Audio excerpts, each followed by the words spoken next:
পুজোর আগে রাজ্যকে মেট্রোর উপহার। মেট্রো পথে জুড়ছে রুবি মোড় থেকে বেলেঘাটা। 22শে অগস্ট রাজ্যে 3টি মেট্রো লাইনের উদ্বোধন করতে পারেন প্রধানমন্ত্রী। কথা বলবো আমাদের প্রতিনিধি অরিত্রিক ভট্টাচার্যের সঙ্গে। অরিত্রিক, আর কি জানা যাচ্ছে?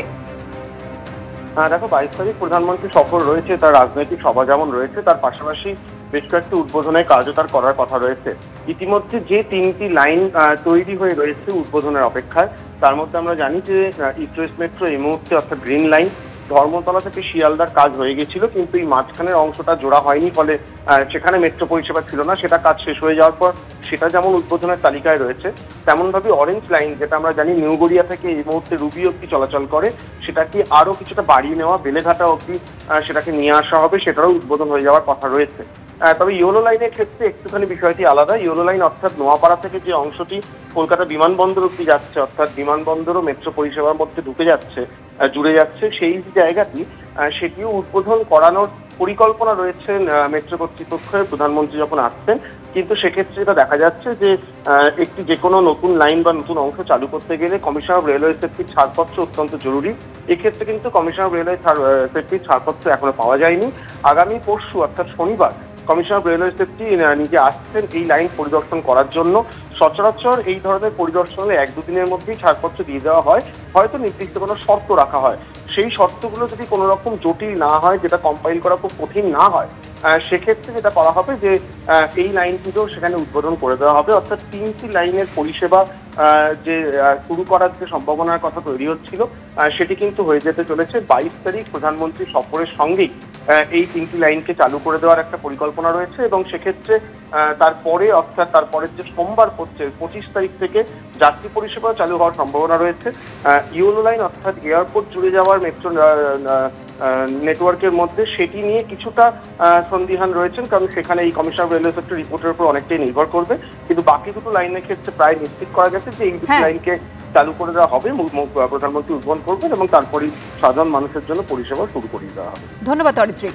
ফের বিজেপি শাসিত রাজ্যে বাংলাদেশি সন্দেহে আটক করা হলো এ রাজ্যের পরিযায়ী শ্রমিককে। হাওড়ার উলুবেড়িয়ার বাসিন্দা শেখ মিজানুর মিস্ত্রি, যিনি দর্জির কাজ করতেন, মুম্বাই গিয়েছিলেন, সেখানে তাকে আটক করা হয়েছে বলে অভিযোগ।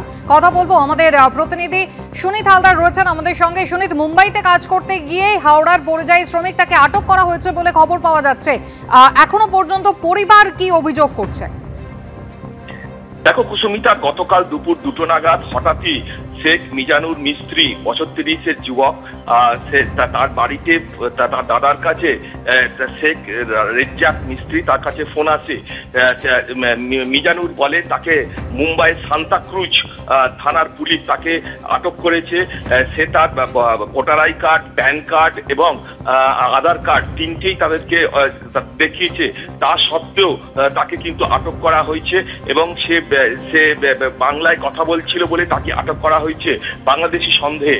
এবং এই ঘটনার পর পরিবারের লোকেরা হয়ে পড়েন। তারা সঙ্গে সঙ্গে স্থানীয় পঞ্চায়েত এবং উলবেড়িয়া উত্তর কেন্দ্রের তৃণমূল বিধায়ক নির্মল মাঝির সঙ্গে যোগাযোগ করেন। নির্মল মাঝিও ছুটে আসেন, এবং তারপর নির্মল মাঝির পক্ষ থেকে যেটা জানানো হয়েছে যে জেলা শাসক, হাওড়া গ্রামীণ পুলিশের সুপার এবং মুখ্যমন্ত্রীর দপ্তরে সরাসরি গোটা ঘটনাটা জানিয়ে চিঠি লেখা হয়েছে, যাতে ওই যুবককে এই সান্তাক্রুজ থানা থেকে ছাড়িয়ে নিয়ে আসা যেতে পারে। যেটা জানা গেছে এবছরের জানুয়ারি মাসেই এই মিজানুর কিন্তু দর্জির কাজ করেন। মিজানুর এই মুম্বাইয়ে যায়, সান্তাক্রুজ এলাকায় থাকতেও দর্জির কাজ করতেন, এবং পরিবারে নিয়মিত টাকা পাঠাতেন। কিন্তু এই যেটা জানা গেছে যে গতকাল দুপুরে হঠাৎই তাকে বাংলাদেশি সন্দেহে তাকে গ্রেপ্তার, আটক করা হয়েছে, এবং এই ঘটনার পর গোটা পরিবারই উদ্বিগ্ন হয়ে পড়েছেন। এই মুহূর্তে অপেক্ষা করছেন বাড়ির লোকেরা কখন ঘরের ছেড়ে ঘরে ফেরে। সুনীত, ধন্যবাদ। পরিবারের লোকজন উদ্বিগ্ন, কি বললেন তারা দেখুন। বেলা 2:30টার সময় খবর দিল যে তোমার ছেলেকে নিয়ে চলে গেছে পুলিশ চৌকিতে। সেইভাবে আমি খবর পেলাম। এবার দাদাদের কাছে এসেছিলাম যে এই ব্যাপার। দাদারা বললো আমরা আপনাদের পাশে আছি। ছেলে কি বলছে? আতঙ্কিত বা ভয়? হ্যাঁ, ভয় তো পাচ্ছি। কেন বাংলা কথা বলে বলে তাকে মারধর করেছে, অত্যাচার করেছে, তার জন্য আমরা ভয় পাচ্ছি। কি অবস্থায় ফিরে কী অবস্থায় আমাদের ফিরে আসবে, আমার ছেলেকে কিভাবে ফিরে পাবো। কি কি চাইছিল তারা? তারা চাইছিল যে জন্ম সার্টিফিকেট পাঠিয়েছে, বাংলায় বলে অ্যালাউ করছে না, বাংলা ভাষায় বলে বাংলা ভাষায় বলে অ্যালাউ করছে না। ভাই ফোন করেছে দুটোর সময় ফোন করেছে। করে কি বলছে? যে আমাকে এখান থেকে কোথা থেকে ফোনটা করছে? বোম্বাই মহারাষ্ট্র সান্তাগুরুস থেকে ফোন করেছে। তো আমাকে এখানে পুলিশ তুলে নিয়ে গেছে। বলি কেন? বলে আমাকে বাংলাদেশি বলে তুলে নিয়ে গেছে। বলি আরও তো সব আছে। বলে ওদের সব চেক করেছে, ওদের সব হিন্দিতে লেখা আছে, আমার বাংলাতে লেখা আছে বলে আমাকে বাংলাদেশি বলে আমাকে তুলে নিয়ে গেছে। সন্দেহ করে আমাকে তুলে নিয়ে গেছে। তা আধার কার্ড, ভোটার কার্ড সব কিছু দেখানো হয়েছে। দেখানো হতে তবু কিছু বলেনি। জন্ম সার্টিফিকেটের ফটো হোয়াটসঅ্যাপ করে পেটিয়েছি, তাতেও কিছু বলেন, তাতেও এখন থানাতে আছে।